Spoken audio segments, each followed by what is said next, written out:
Okay, let's picture this. Deep underground in the heart of a mine. What's the most important piece of safety gear?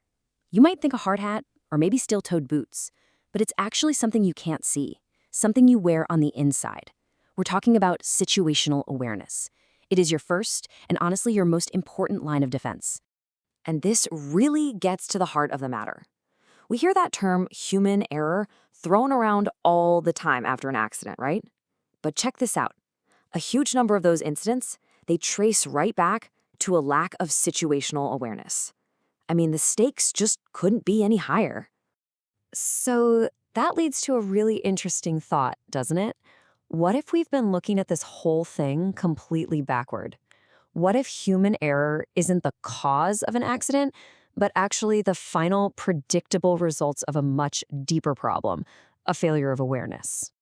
And that brings us to what you could call the invisible hazard. Think about it. In today's workplaces, especially in high-risk spots like mines or big factories, we're surrounded by safety systems, right? Guardrails, alarms, procedures. But if all that's in place, why do things still go so terribly wrong? Well, just look at some of the major industrial disasters, like Bhopal or the Texas City refinery explosion. I mean, these places had rulebooks thicker than a dictionary.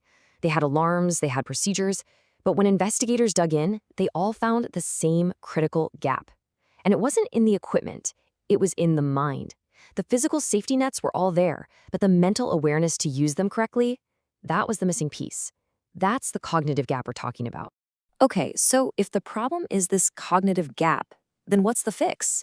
Well, this is where we need to really understand the concept of situational awareness, or SA as it's often called. So let's get into the nitty-gritty. This is the classic definition from Dr. Micah Ensley, who really pioneered this field. It's basically a three-step process. First, perceiving what's actually around you. Then comprehending what it all means. And finally, and this is the real game changer, projecting what's probably going to happen next.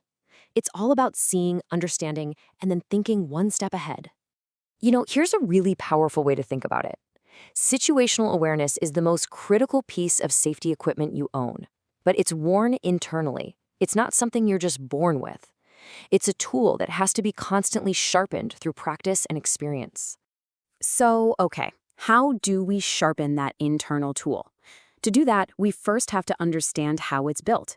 And the best way to do that is to break SA down into three simple, distinct levels.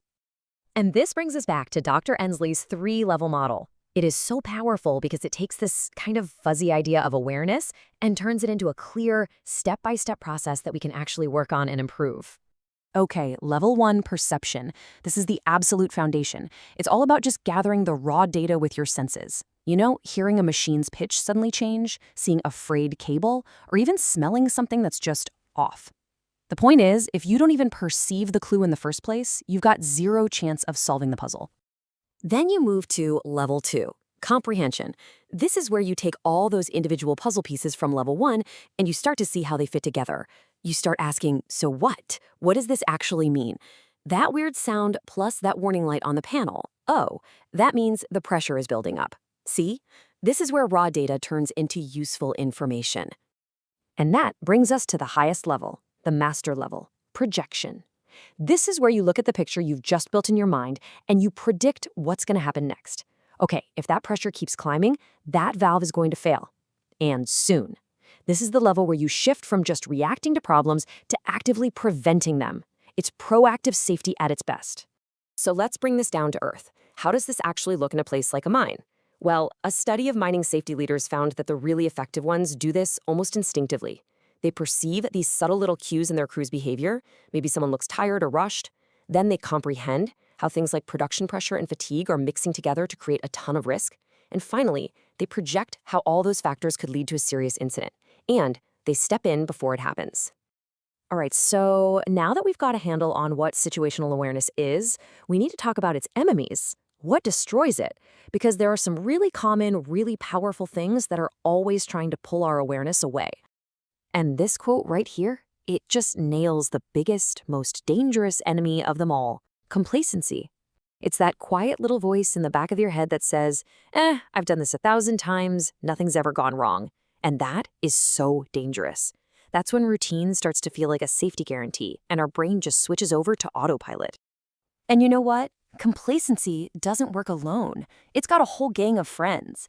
Distractions, like your phone buzzing, they just shatter your level 1 perception. Fatigue, it slows your brain down, making it harder to connect the dots for level 2 comprehension.